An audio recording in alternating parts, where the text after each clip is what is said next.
Good morning sa mga nanonood dyan. Wow! Andito po kami ngayon sa may Silang Cavite, may barangay Litlet.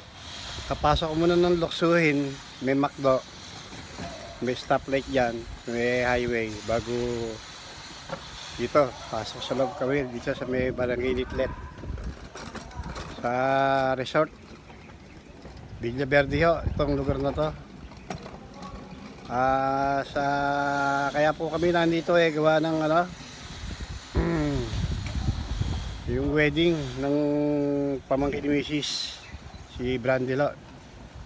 Ang kanyang napupuso ang magiging esposa si Sister Lulu. Nakakatunayan nagkaroon sila ng pag-iibigan at ito nga sa araw pong ito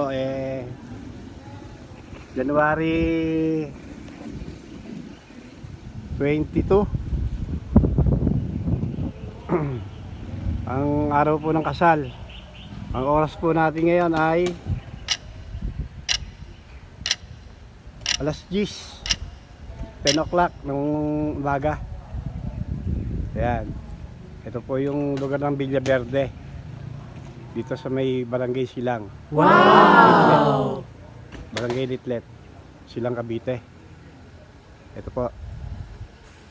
Na may magustuhan po ninyo, lalo na sa mga nanonood dyan, sa mga kaanak ni Mrs. Family Reyes. Ito po.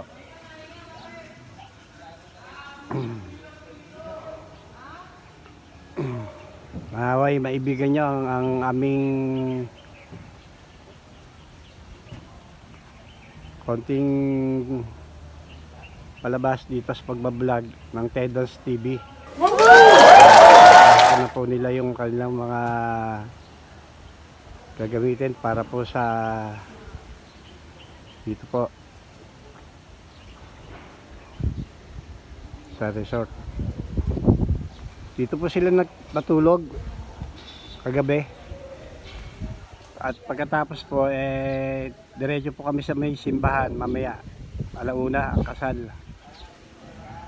At salamat po sa inyo lahat dyan.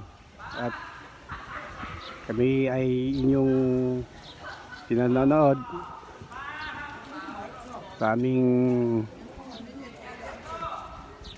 magbablog. Yan.